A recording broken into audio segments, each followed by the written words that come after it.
haven for repression. And we can include the firefighters too. They can get a little piece.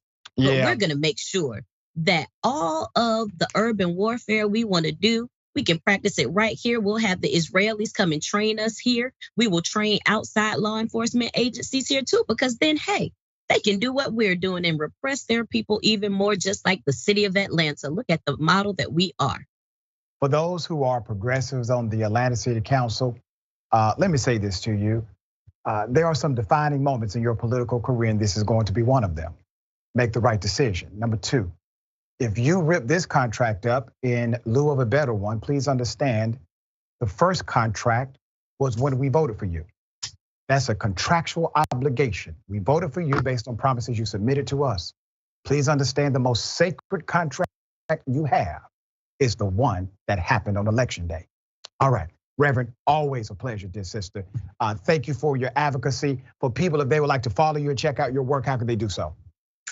They can find me reluctantly on Twitter at K_Michelle_ATL. Also on Instagram and TikTok, I am K.Michelle_ATL.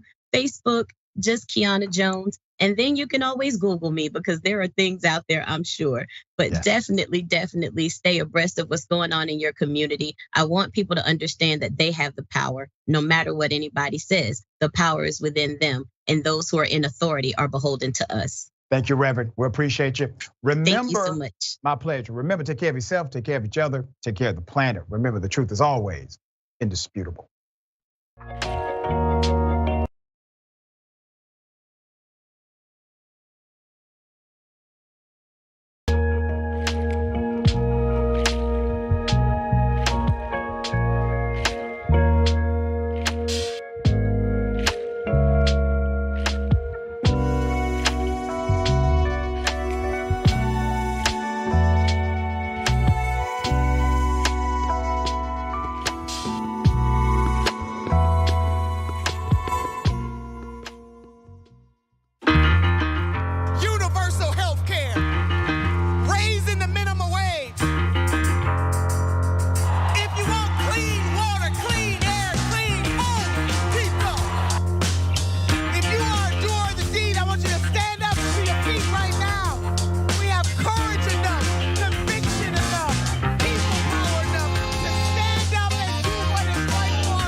Hello and welcome to Unbossed. I am your host, Nina Turner. And in the co-host chair, we have none other than Action Jackson White in the house, a contributor on Rebel HQ. Jackson, how are you on this fine day? It's another fantastic, positive, and spectacular Wednesday because we on the show together. You know what I'm saying? So no matter what I'm going through, that just brightens it all up. That's just how it works. I know exactly what you're saying. I'm receiving all of that. So. Oh yeah. That's what we're here for. You know what I'm saying? Let's do it. Anything in particular going on at the Rebel HQ headquarters that you want our viewers to know about? Well, this we gearing up for the election. That's pretty much primarily what we're starting to look at. But you can follow my podcast. I'm a little more raunchy on there. I don't have the same type of guidelines. I'm gonna, do my thing on there. But I do daily streams. I talk about different types of stories from my own perspective, and I kick it with people on there. It's youtube.com/@politicsandpaper. Search Politics and Paper. Check me out. Politics and Paper. Check it out, brother Jackson. Money runs everything. It does indeed. And paper, yes, it does. And on today's show, Jackson and I will discuss with you how the rent is still too damn high. Indeed. Workers are paying Social Security taxes all year long, but the super wealthy, no, not at all. And Republicans have launched an attack against food aid using hunger as a punishment. Folks, we cannot make this stuff up. America, we need to do better. Now, don't forget to subscribe if you are viewing for the first time. Thank you so much for joining us today. If you are a viewer that has been hanging and rolling with us since we started, thank you too, boo. Why don't you go ahead and tell a few folks, call up some friends, send them a text message, a message in a bottle, on a train, not with chemicals. Not on the plane, not Southwest Steel. I can't let it go, y'all. Never again. I can't let it go, Jackson. I can't let it go. It's all right. We're not letting it go on Norfolk Sutherland. Oh, no. Not letting it go. But y'all go ahead and do that. And for people who are lining up to comment, we look forward to reading your comments throughout the show. So Jackson and I, we're going first. Inflation is still high. Jimmy McMillan was ahead of his time when he ran for governor of the great state of New York 12 years ago. Watch this. And a candidate whose party is named Rent is Too Damn High. He made a point of making that comment a number of times. Here's some of the best one-liners from last night. Rent is too damn high. Yes, sir, Mr. Yes. McMillan. That's such a popular meme too. He's just like, you know what I'm saying, letting everybody know.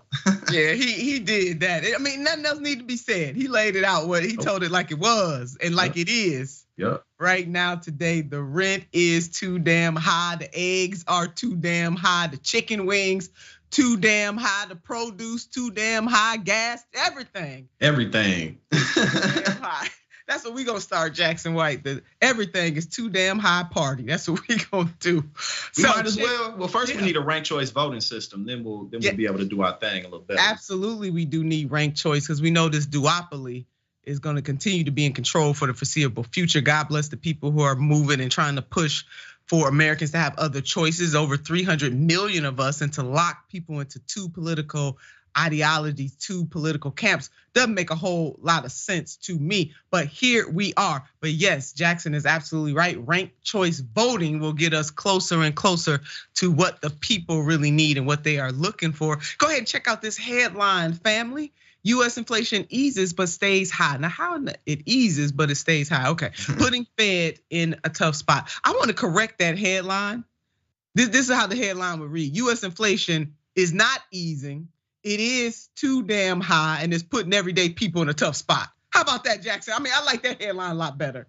Yeah, that's a lot more accurate, but we got to be subtle. We got to deliver it to people in small, little bite-sized, media-friendly pieces. You know what I'm saying? So, but we don't have to do that here on TYT, but elsewhere, they're they're kind of confined to those types of parameters. Because that headline contradicts itself. The feds are not in a tough spot. The Fed gonna be all right.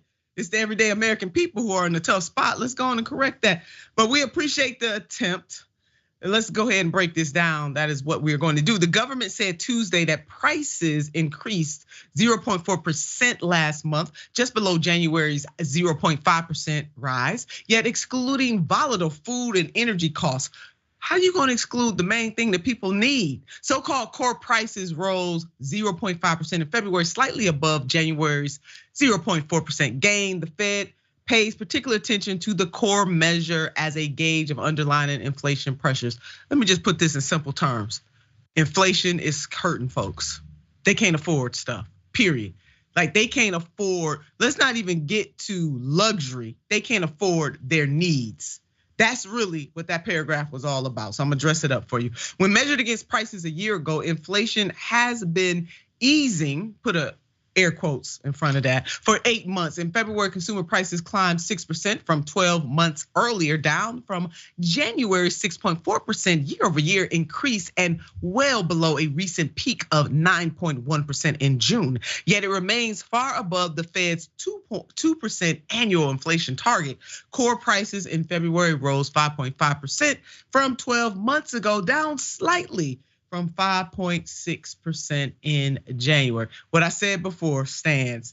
Inflation is hurting everyday people. That's what Christopher is. He's just breaking it down. He's throwing out the numbers so you understand. Because the math ain't mathing, to quote Andrew Yang. And the people are feeling the rises every single day of their lives. Airfare, after easing for several months soared 6.4% just in February and are up 27% from a year ago. Clothing costs rose 0.8% last month. New car prices ticked up just 0.2% for a second straight month. Food prices rose 0.3% in February, the smallest monthly gain in nearly 2 years, though they're still up more than 10% from a year ago. That is the main point. And the recent bank collapses exacerbating all of these things that Jackson and I are going to be talking about in this segment.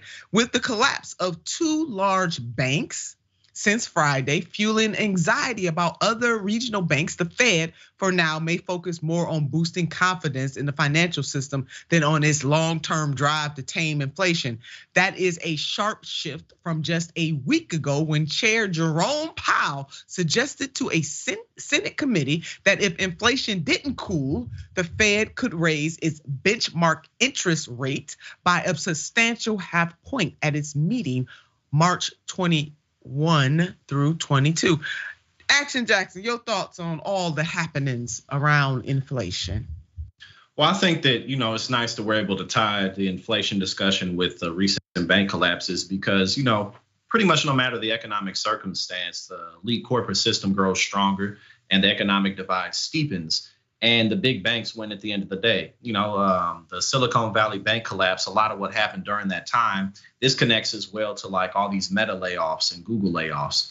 Essentially what happened with these companies when they were flooded with additional cash, not just tech companies, the same thing happened with airlines that still furloughed people after they got money. But this type of basically action that these giant tech companies and corporations in general get access to all this free cash from the Fed. And then essentially the reason that we're seeing so many thousands of layoffs is because what a lot of these companies did is they basically hoarded the workforce. A lot of people were just at work, not doing anything, like literally doing nothing. They were just sitting there kind of waiting for something to do because these tech companies had so much capital that they were just trying to grow and expand by all means necessary. Obviously, if they didn't hire a bunch of those non-essential jobs, those workers could have went elsewhere to better companies or just better fits maybe. So all of this is interconnected when at the end of the day, again, all of the fallout from the big banks, they're still getting bailed out. They just announced the FDIC is going to cover quite a bit of those losses on top of the fact that who has the money and the capital to bail everybody out? The big banks. So no matter what happens, again, the economic divide just steepens and the elite corporate class really isn't held accountable because they're the only ones who have the capital to save the economy. But we're still stretching out from 2008. Yeah, I mean, what's really gonna save the economy is us. Right. Exactly. Once again, 2008, 2023 haven't learned a lesson at all. And speaking of not learning a lesson, the Feds, even in just toying with raising the interest rates on people, brushing aside their struggles so that it can probably work, to Jackson's point, to bail out these banks. We have one of the best economists in the world weighing in on this, and that is none other than Dr. Robert Reich. And Dr. Reich, in a tweet, why is the Fed putting the onus of fighting inflation on workers and consumers rather than on the corporations largely responsible for driving up prices and padding profit margins? That's it right there. That's a word. This is wrong. It's ridiculous policy. Let me just say that one more time. It is ridiculous policy. I just like how that rolls off the tongue. It is ridiculous policy and it's profoundly unfair. Let me just add to what Dr. Robert Reich, he said, stop raising rates. It is profoundly immoral. See, when we gonna start calling the moral question on these fools? It is immoral what they are doing. And guess what? There is a force in the universe that can deal with this, and it's called the United States government. Dr. Robert Reich is right on spot. Now check out this data from a recent study by the Economic Policy Institute, which highlights the rise of inflation since the pandemic. Strikingly, over half of the increase, 53.9%, can be attributed to fatter profit margins, which labor costs contributing less than 8% of this increase. This is not normal.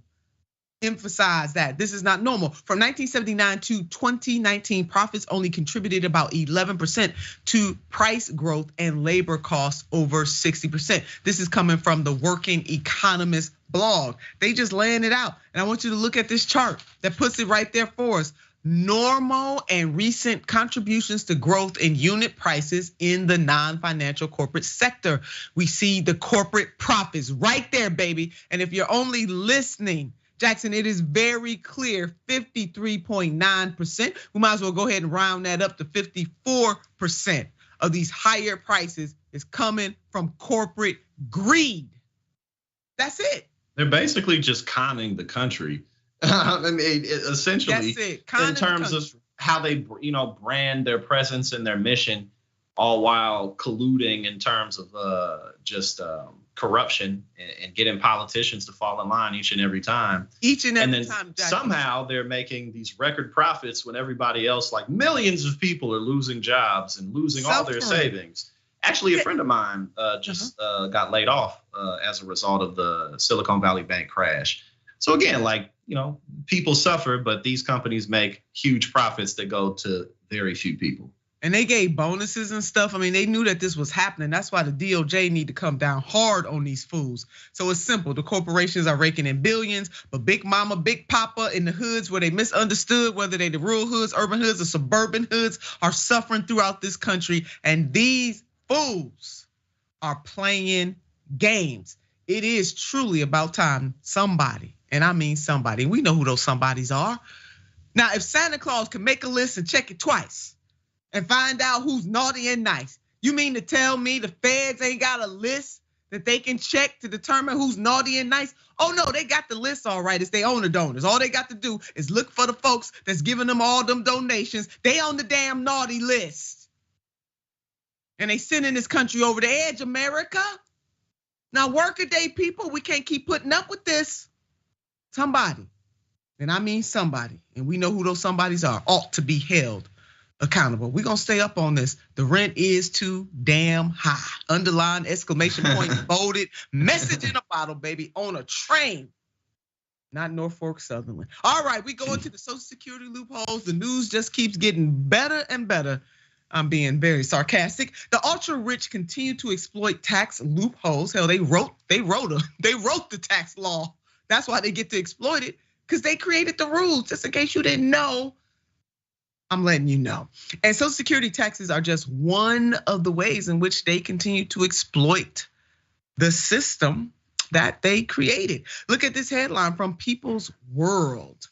Workers pay Social Security taxes all year long, but the super rich don't. How do they pull this off? I'm so glad you asked, because we got the answers. Is your salary less than $160,000 a year? If so, you're among the 94% of American workers who pay into Social Security all year long, thanks to a loophole that exclusively benefits the super rich. Income above that amount simply isn't taxed for Social Security. Again, sisters and brothers, family and friends, beloveds, they wrote the tax policy. This means that someone like a Tucker Carlson, who makes a reported $8 million a year, overpaid, stop contributing to Social Security on January 8th. Joe Rogan, who reportedly makes $4 million a month, definitely overpaid. Stop contributing. I mean, how you get a gig like that, Jackson? I mean, inquiring minds want to know. I mean, basically and essentially in America, if you can create a profit stream, then it'll grow upon itself, especially with branding and just influence in general. If you can get people to watch you, even if people hate you, you can make dollars. You know what I'm saying? So you just build a brand for a lot of years. That's why a lot of people, you might look at and be like, how in the world does this person have such a huge audience? But with the interconnectivity of social media and just modern technology, it makes it possible for millions of people who believe that the earth is flat to come together. You know what I'm saying? So that's a word. I don't think everybody can roll like Rogan, though. There's something else. Nah. It ain't a level playing field. Let me just put it that way. So that's it. So Joe Rogan, who reportedly makes $4 million a month, stopped contributing on January the 2nd. That's how quickly these high rollers cleared that $160,000 benchmark. Thank you, Linda from People's World, from laying that out. When you take it a step further to billionaires, it gets even worse, if you can believe that. Linda uses Elon Musk as an example. And many billionaires receive all their money in the form of bonuses and stock options. Elon Musk is the highest paid CEO in the world, but because none of it is wage income, he doesn't pay a single penny, not one penny, not one red penny into Social Security. That's how that's done. And if you wonder who's allowing this to happen, corporate politicians, of course. Ding, ding, ding, ding, ding. You win the prize. You knew who's letting this happen. The very entities that can make the rules, they're letting it happen because they are solely owned. Too many of these people are owned. Now, look, I'm not saying all of these politicians are owned, but far too many of them are owned. And that is why the policies in this country are not bending towards the will of the everyday people, not meeting our needs. Check out this headline: House GOP eyes Social Security, Medicare amid spending battle. Republicans have pledged to cut spending and balance the budget, triggering a delicate conversation on the future of Americans' benefits. You know what? It ain't delicate at all. This should be a knockdown, drag out fight. They're so ridiculous. Put on blast, shouldn't they, Jackson? Yes, they're so, the Republican Party is so, I mean, the Democrats are ridiculous too, but the Republicans are just 10 times as ridiculous in terms of stuff like this. You see headlines like this: Mike Pence goes on CNBC for 5.5 minutes straight, talks about cutting Social Security and Medicare. Republicans are constantly talking about that. And then they turn around and say, oh, no, just mind your business and shut up. You know, we didn't say that. But this actually is where Trump is winning. He was just on the campaign trail trashing Ron DeSantis for his record on Social Security and Medicare, and trashing the Republican establishment at large as a whole. He was talking about Paul Ryan. He was like, in connecting Ron DeSantis to Paul Ryan and how he was a disciple of him. And look what Paul Ryan wanted to do. Like, this is where Trump is winning, whereas the entire Republican Party is adamant about just cutting Social Security and cutting Medicare. So much to the point that they don't even hide it within their rhetoric. That's why I was laughing when you put that article up, because it's like, oh, and then tomorrow they'll be on TV and then they'll say, oh no, we don't want to cut Social Security. Right. I mean, remember they got into a debate with the president during the State of the Union. You know, basically giving the response all up in there. You lie. You know, they might as well have said that, and they know good and well that at least on that. He was telling the truth. We're gonna put up another headline for us to react to, Jackson. We going to the White House now. Biden, White House blast, mansion, GOP push for Social Security death panel. Now, you mean to tell me, the administration is absolutely right, said one advocacy group. The Trust Act is a ploy to gut Social Security and Medicare behind closed doors. Now, that's coming from Jake Johnson of Common Dreams. Shout out to Common Dreams. Now, let me get this straight.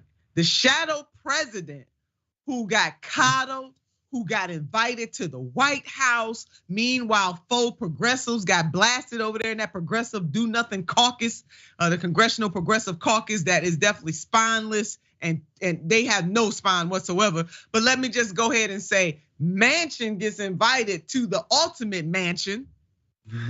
And now this dude right here is sitting up here with his party, the Republicans, conspiring to cut Social Security benefits. That headline says it all. And perhaps run for president. You know what I'm saying? Yeah. So we might get it all. We might be lucky and get the whole bag. You know what I'm saying? So I know exactly what it looks like that's what we're gonna be dealing with. You know, it does. It looks just like that. And you know what? They know what they're doing. They slashing Social Security for the working class, and it won't affect the ultra wealthy one iota. They don't pay a dime towards Social Security. They don't care. They don't need it. They don't care. They only care about themselves. But like I said, it doesn't have to be this way. And Senator Bernard Sanders agrees with his Social Security Expansion Act. Let's put this up, team. How would it close the loopholes? So glad you asked again. You know we got the answers. This bill will require the wealthy to contribute into Social Security on all their income over $250,000. Hello, somebody, including investment income, and it would use the additional revenue to increase Social Security benefits and keep the program strong. Let's go ahead and do that, Congress. Let's do that. And if former President Donald J. Trump is serious, he go ahead and co-sign Senator Bernard Sanders' bill. President Donald J. Trump, we calling you out, sir. You serious with that rhetoric of yours? Go ahead and call up Senator Bernard Sanders from the great state of Vermont and say, listen here, I'm Donald J. Trump and I approve your bill. Hey, but you know what? He probably would at least pose and do something like that. You know what I mean? Like it's really amazing to watch the Republican Party. Essentially, it's like they didn't plan or strategize to fight Trump at all. It's like they just kind of hoped that he would dwindle away. You know, they kind of hoped he would go away, and it hasn't happened. You know, it's like Jackson, when you get over 70 million votes, yeah, where you going? Right, exactly. And when you're a sociopath and feel no shame whatsoever at any moment in your life, I mean, what really can stop you? That point, you know what I mean? So a real exclamation point. Lindsey Graham, the famous Lindsey Graham tweet that said, if we elect Donald Trump, we're screwed. And he was 100% right on that. There's nothing they can do with him. Here we are. It can't do nothing with them. And then one other bill, Social Security 2100, a sacred trust would also help. Social Security 2100, a sacred trust, would also lift the cap on Social Security contributions and use the revenue to expand benefits. It had the support of about 90% of the House Democrats in the last Congress. Let's see if we can get that 90% back. And let's see if we can get some Republicans to get a little religion, at least on Social Security. Now, elders, y'all need to revolt. And then young adjacent folks who gonna be right there in a minute or two, you need to revolt. And then anybody that loves an elder, we need to revolt and take it to the streets like our brothers and sisters in France. This is a sin and a shame. Y'all know I got a sin and a shame category. This fits in the sin and the shame category. All right, let that marinate. We'll be back after this.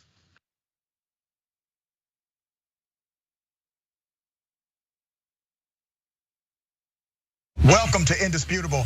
I'm your host, Dr. Rashad Richard. We got a lot happening today. But what do we do on this show? We tell the truth. You know why we tell the truth? Because the truth is simply indisputable. Rashad, great to be here. Congratulations on the new show. And I gotta let everybody know that Rashad and I go way back. Here's the pattern that we see in all of these Karen stories. They think they own stuff they do not own. Now, where does that come from? I don't know, maybe slavery. Maybe they think they should still own black people. This is what happens when Karens weaponize the police.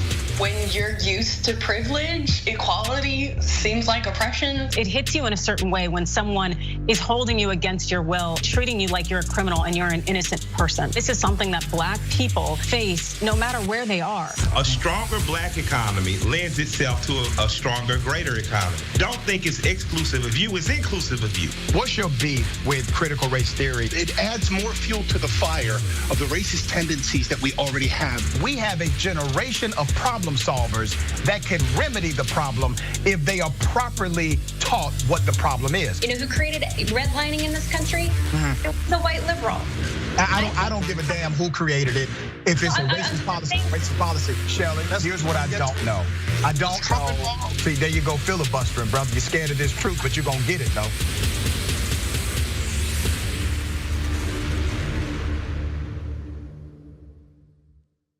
Climate is changing fundamentally, extremely, and non-linearly. It's becoming worse now. It's not when the levees burst that is the problem. It's in the anticipation of that. So I hope every human being is safe. And by human beings, I do not include multinational corporations, especially the ones that started climate change in the first place. What we're currently doing right now in cutting emissions is clearly not enough. There will be ramifications to what Trump is doing. I don't want people to suffer, but I feel like there's gonna be a lot of suffering because we have an imbecile as our leader.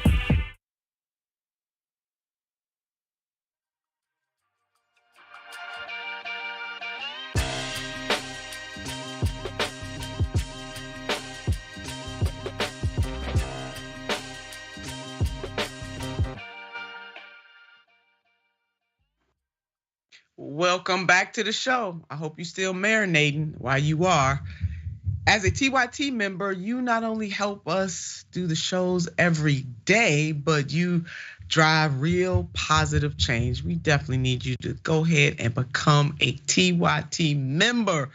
when we say members make TYT possible, we really do truly mean that. It's not hyperbole. We literally couldn't do this without you. Boo, we couldn't do this without you. You see that amazing lineup, the damage report, indisputable, unbossed, the watch list, the Young Turks, and bonus episodes, baby. We bringing it to you. And Jackson, he co-hosts on almost every single one of those shows. So let's do this. See John, Dr. Richie, yours truly, JR, Jackson, Jink, and Anna.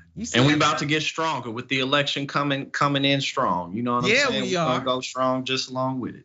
Come on, go strong right along with that. Become a member.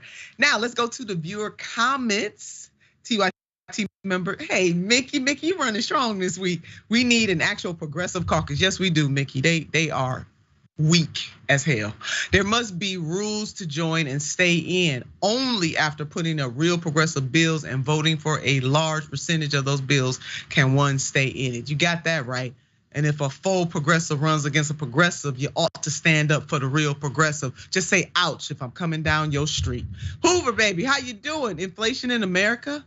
Inflate the pockets and egos of corporate executives and corporations while deflating the resources of the everyday people. Maybe it's about time we ask what's in Capital One's wallet. I know that's right. Go ahead on. Good turn of phrase, baby. As opposed to them asking what's in ours. I know that's right.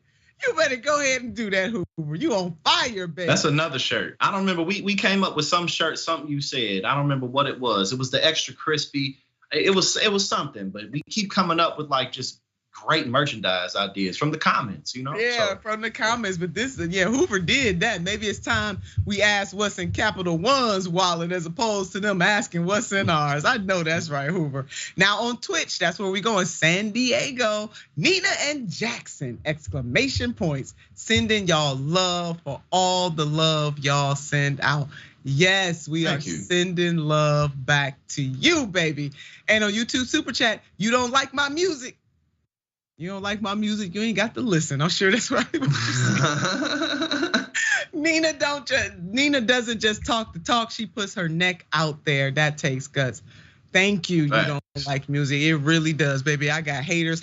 I remember when my son Jackson was much younger than he is right now. I mean, he's a millennial, so he's young, but much younger. You know, I was getting beat because I'm beat up all the time because I stand up for truth. I don't just stand with a political party. I stand up for what's right and for what's wrong. And my getting son, in people's face. Hey, in the face, got to do it. But my son said to me, he said, "Ma, every superhero needs a villain." Yep. Yin and yang, you know what I'm saying? And it's always, that's basically the struggle of life, the thing that keeps it pushing forward, whatever it is that we're fighting against, whether that be each other, fighting against the elements, fighting against ourselves, you know, so that's it. Every superhero needs a villain. I received that. So thank you for that. You don't like my music. V Brown, the real deal Nina with a heart. Thank you, V. Loving you for that. And Monica, no matter how late I am to the broadcast, I have to listen to the intro. I'm with you on that. And on days like the one I had today, I listened at least 2 times. Love you, Senator and Jackson.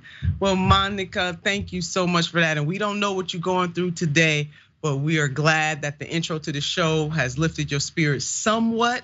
And I want you to take great solace in the fact that you're gonna get through whatever you're going through. We are sending you so much love and love to each and every one of you, our viewers. Thank you so much. You guys are like the smartest, wisest, funniest, throwing shade people I've ever seen. So much love. And speaking of love, we're gonna show this governor some love. More student loan credits, the solution to the enormous amount of student debt. We ought to just cancel it. And Maryland Governor Wes Moore is looking to help some students pay off their debts. Good on you, Governor. Here's the headline. Governor Moore announces nearly $9 million in 2022 tax credits to help Maryland residents pay off student loan debt. You better go ahead and do that, Governor. Here are the details about the tax credit. Nearly $50 million in tax credits have been awarded since the program originated in 2017. This year, more than 9,300 Maryland residents were awarded the tax credit in the amount of almost $1,000 each, totaling $8.9 million in tax credits, nearly $9 million statewide.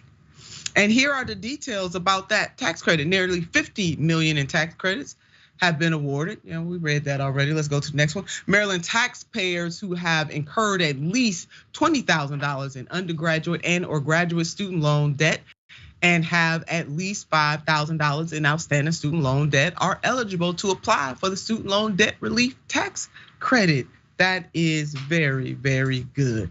$900 is not much. It's a micro start. It is. The average Michigan student loan borrower owes about $40,000. That's the 18th highest in the country. Especially when nationwide student debt relief is up in the air at the moment. It's really good to see a state stepping in, even if it's just a little bit. The press release went on to say the tax credit will be claimed on the recipient's Maryland income tax return when they file their Maryland taxes this year. If the credit is more than the taxes owed, they will receive a tax refund for the difference. That will be a welcome. That's a welcome. That's delightful, Jackson. Absolutely, that's 100% delightful and fantastic and spectacular. But I mean, really, it's just a couple of $100 really goes a long way when you're make maybe just enough money to pay your bills, or maybe just a little bit less to pay your bills. It really can do a lot, especially if you have like something a lot of people don't. But if people are blessed to make enough money, maybe to have a retirement account or something. Like they can put maybe $100 in that a month, maybe more, maybe less, or take their families out to eat once or twice a month or something like that. Things like that go a long way. And it's always so stupid, the idea that, canceling debt at this massive a scale is just going to destroy everything. Like, look at how much everything else is being destroyed constantly, as we just went over, who always gets bailed out. And then the economic divide just gets steeper and steeper. So there's really no solid argument in terms of not bailing out the middle class in some type of significant way, or really assisting the middle class. There's so much we need to do. Our healthcare system, education system doesn't prepare our workers for the future or for the modern job market. Just so many issues that we have, and freeing up a couple of $100 extra a month really could add to that. So like you said, it's a small step, but it's a necessary step. Necessary step indeed. And for people who always have something to say about this, they are nowhere to be found when we are asked to bail out the banks. Nope. But when it comes to helping the everyday people, it is always a problem. They have nothing to say when the military industrial complex continues to grow and grow and grow. And this president in his budget is asking for even more money than they have right now. People really, we need to get our priorities straight. So good on Governor West. A lot more definitely needs to be done on the state level of government. Waiting on the feds is gonna take a little longer. It is a micro step, as I said, but it is a step indeed. And that money will definitely help a group of somebodies in the great state of Maryland. So Silver Star, Governor, Silver Star. Oh, now we're leaving Maryland and we're coming back to my state, the great state of Ohio. Ohio sues Norfolk Southern. Norfolk Southern is getting the hammer from Ohio, as well it should. Check out this headline. Ohio sues Norfolk Southern over East Palestine derailment. Now, I can't believe I'm about to say this, but good on Attorney General David Yost. I hope he sues the hell out of Norfolk Southern. It's good for now. Now, ultimately, we got to see where this goes, but I'm glad that he has filed the lawsuit. Ohio sued rail company Norfolk Southern over the derailment of a train carrying toxic materials in the town of East Palestine last month. The state's attorney general announced on Tuesday. This reporting is coming from CNBC.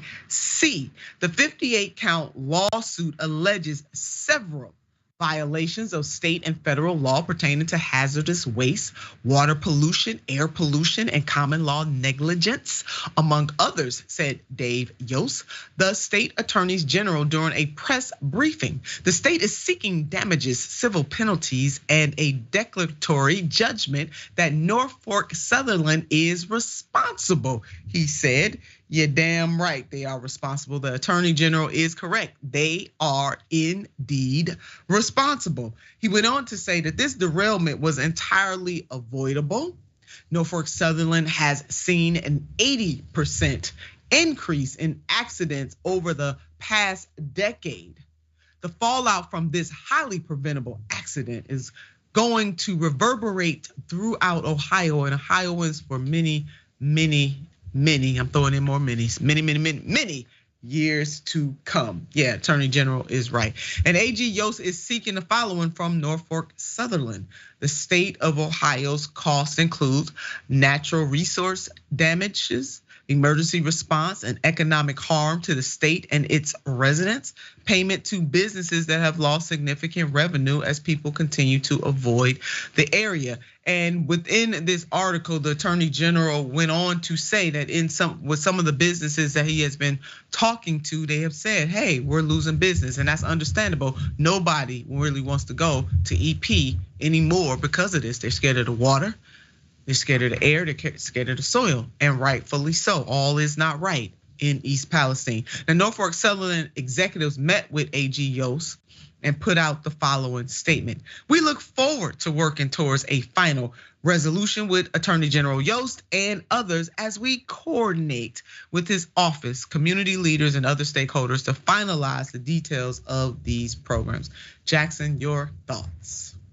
Well, an 80% increase in accidents in, 9 years, a decade, is outrageously embarrassing.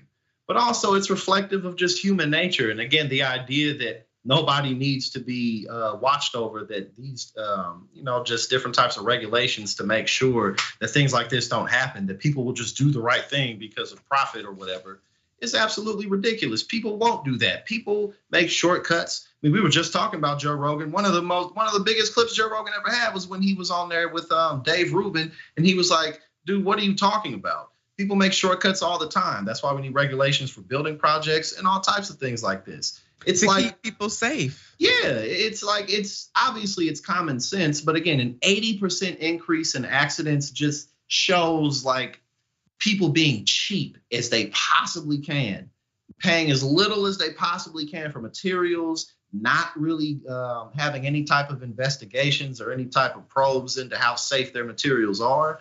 Like they're just collecting money. That's all they're doing. That's all they're doing. And as my grandmother used to say, common sense ain't common. And that is why we need regulation.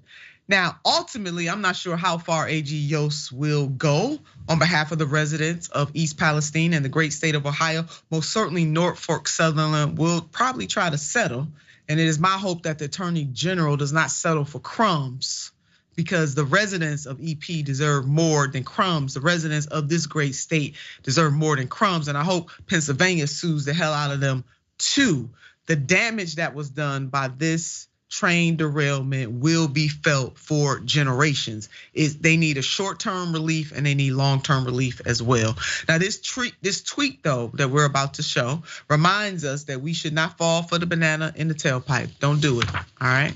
Let's put it up. Norfolk Sutherland, this is coming from Cassine. Norfolk Sutherland's 2022 income was a record-breaking $4.8 billion with a B. Them donating $300,000 is the same as the average Ohio resident who earns $31,000 donating $1.94. Yeah, Jackson. That's less money than you accidentally dropped. Skip, yeah, thank you, Skip. Skip is on this. Thank you, Skip, baby. $1.94. That's what Norfolk Sutherland thinks is enough. Don't fall for billionaire philanthropy dressed up as PR. I know that's right. Don't fall for the banana in the tailpipe. That's like suing somebody for $1 just to prove a point. You know what I'm saying? Like literally, it's just like that. It's like you could drop $5 out of your pocket and be just fine, even if you make $31,000 a year, depending on where it is you live and your family circumstances or whatever. True that. You know, so it's y'all might as well not have given anything at all. You know, that's it. They just playing games, and see, don't right. fall for that. This is the whispering sweet nothings in the ears of the residents of East Palestine. Don't get seduced, EP residents. Don't get seduced. Please don't get seduced by the donuts and the water, because this is all this amounts to. Especially don't get seduced by the water.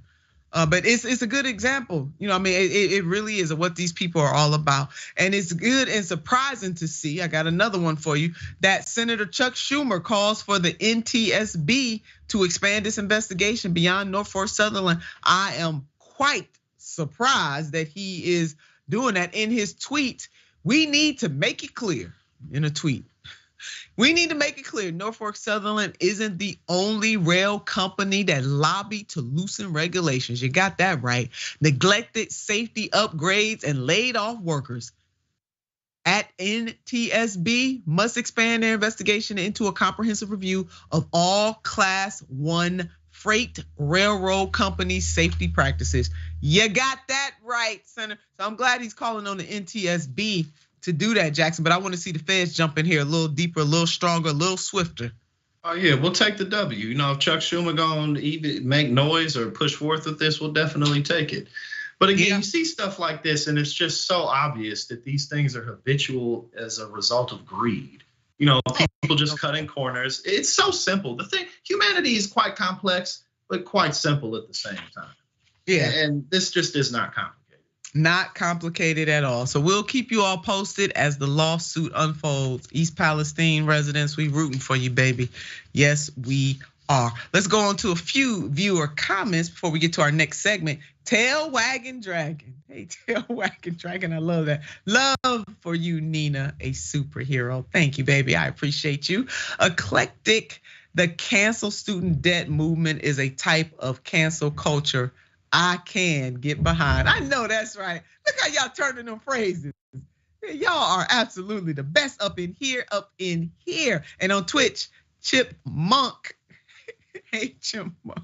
Biden knew we wouldn't see a dime of that 10K student debt relief before he proposed it. Chipmunk, I can't even argue with you, baby. I can't. He probably did, because it ain't show nothing else has, hey, let him prove us wrong, right, Chipmunk? We want him to prove us wrong on that. All right, the GOP bill punishes the poor. House Republicans are taking their first shot at slashing federal spending on nutrition programs for low-income Americans. This should not surprise any of you, and it will not be their last. This is Representative Dusty Johnson. Yeah, this smug shot right here. Dusty is dusty, okay? Indeed. Rep. Dusty Johnson is introducing a bill Tuesday to expand current restrictions on who qualifies for Supplemental Nutrition Assistance Program, better known as SNAP. Who does that? Who does that? Dusty Republicans. Does? Right. Dusty and Republicans. Dusty and the Republicans, they do that. The Dusty Republicans do that. Dusty Republicans do that. You know? Yeah, they doing it. So it's the first of what is expected to be a wave of GOP efforts this year to set limits on SNAP. Johnson's bill would expand the age, if y'all can believe this. Like, people don't need to eat at all ages.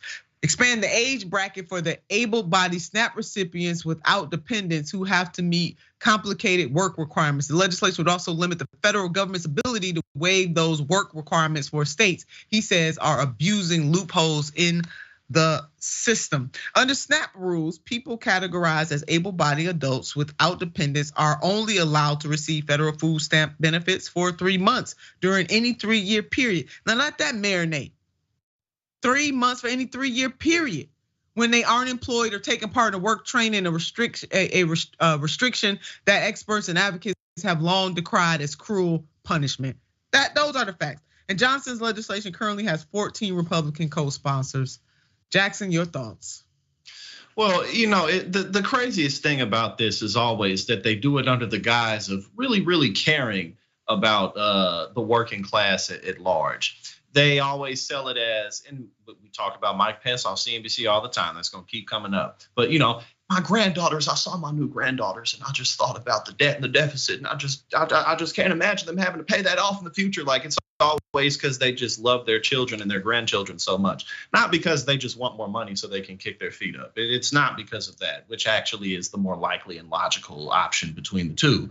So, you know, because if they did care about children, as you pointed out, they wouldn't, you know, take food stamps away from them and take programs away from poor people so that they could, you know, therefore contribute to the job market and to the economy that they claim to care so much about. But they don't. So it's that's always the dumbest thing to me, is when they try to sell it. Because if they're not saying, oh, we're doing it for the future, for our grandchildren, then they have to tell the truth, which is not pretty. So Yeah, no, the truth is not pretty. And supporters of this bill say the proposal is key to reducing cycles of perpetual poverty. I don't see how this program fits that. This piece of, I shudder to even call it. Well, it will inspire people to get off their couches and work. You know what I'm saying? To put the bowls down, because poverty is a good thing. It motivates people.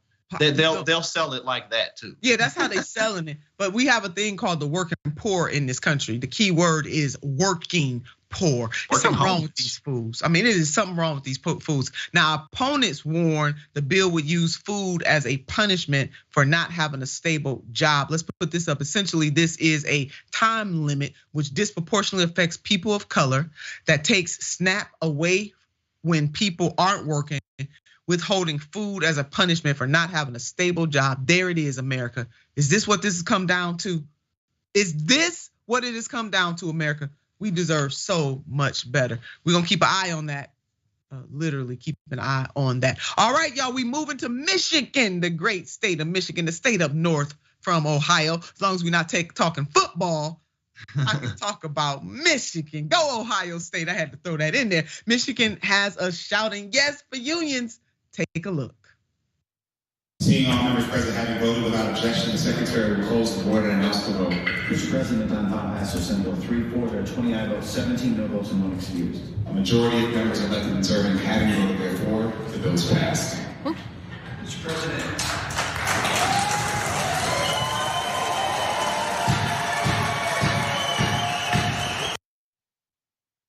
Yeah, baby, that was Michigan State Senator Dana Pohanke recording the moment that the Michigan Senate voted to repeal a 2012 law restricting union rights. Here's more on this win for unionization efforts in the state. Senate Democrats voted along party lines in support of repealing the decade-old right-to-work law.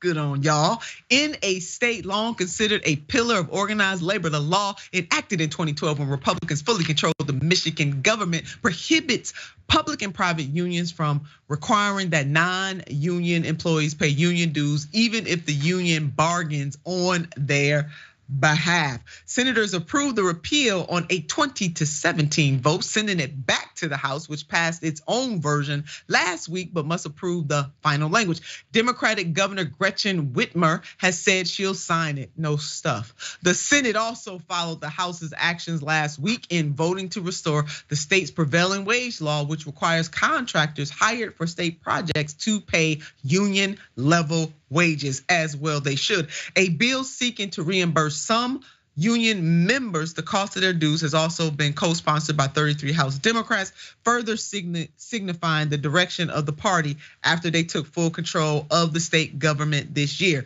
The law had a huge negative impact on unionization in Michigan. Michigan had the nation's 7th highest percentage of unionized workers when the right to work law was enacted in 2012, but that dropped to the 11th in 2022. Over the past decade, union membership in Michigan has fallen by 2.6 percentage points, as overall union membership has been falling steadily for decades, reaching an all-time low last year of over 10%. Coming from the Associated Press, GOP members of the Michigan legislature were dismayed by the vote. Dismayed, as was Wendy Block of the Michigan Chamber of Commerce, who said this. Y'all not surprised what side Wendy was on. Being a right to work law state makes us more competitive. That's a bunch of BS, y'all. Nationally, and especially with our neighboring states who also have these laws, that's a bunch of BS, y'all. No, it makes you anti-union, Wendy, ma'am. It makes you anti-union. It makes you anti-workers' rights. It makes you a corporatist, Wendy. That's what it makes you. This isn't Peter Pan. Grow up. Yeah. Grow up. 100%. Right, go ahead, Jackson. Well, just 100%, because like there's really no impactful argument against unionization when the data purely shows that the middle class was the strongest and people had access to that type of coverage and that type of safety. Whenever you hear arguments from people who like dislike unions, it's typically, I mean, not that they're always horrible people, maybe they're not political, but it's typically like coming from an individualist perspective, like they work in management or something, and they've tried to fire somebody before, or something along those lines, and then they couldn't do it. Or the perspectives of their friends in management and people who don't have to deal with labor types of jobs, because most people we know who are in unions, they get paid great. And then the argument against like having to pay your dues, what are we talking about? And union jobs, Jackson, as we all know, it lists the wages of everybody else. And while we're talking about that, let's put up this graph showing where the American people, how they feel about unions, American approval of labor unions from 1936 to 2022. Do you approve of labor unions? It is up. Over 70% of Americans do that. And we really do have an anti-union history all over this country, unfortunately, where the GOP are in control. Right to work laws have been a favorite of the GOP, especially. Let's take that trip down memory lane. In total, 27 states have right to work laws in place. Republicans in Michigan, Indiana, Wisconsin all passed legislation over the past decade, curbing union rights, sparking massive protests, et cetera, et cetera. We remember those good, bad days. And then the year before, neighboring Wisconsin, under Republican Governor Scott Walker, proposed all but ending collective bargaining for most public workers. It sent off weeks of protests that grew to as large as 100,000 people and led Democratic state senators to leave that state in a failed attempt to stop the bill's passage. I remember when they ran away from that state. And Lena Taylor is one of the senators there. She did just that. She was on that bus, baby, getting out of that state, trying to stop the Republicans from taking away workers' rights. And even in the great state of Ohio, the Ohio GOP couldn't help itself. Here is a time machine headline. Let's put it up from 2011. I'm old enough to remember it. Wisconsin continues to grow. Anti-union push. Ohio follows. Now, Ohio, that was no time for us to be following the wrong leader, but we were following the wrong leader. But yours truly, I wasn't about to let that happen. I was all up in that fight. I was in the legislature at that time. I gave an iconic floor speech, if I must say so myself.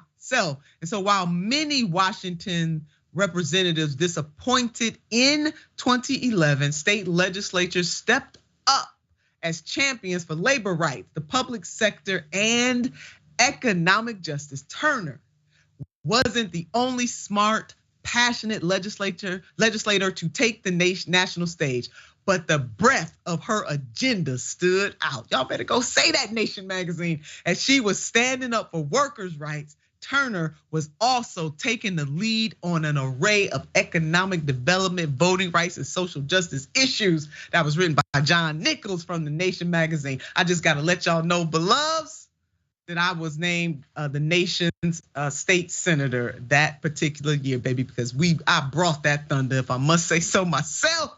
All right, speaking of thunder, baby, we rip-roared this. We did, Action Jackson. We did that thing on Today, and our viewers did it too. Thank you so much for all of the comments that we got to. You all are all inspiring, and you're so intelligent, brilliant, and petty. Y'all know how to throw a little petty in there too, baby. What's life without a little petty? Oh, exactly. Love y'all so very much. Thank you so much for being here. Can't wait to have Jackson back next week.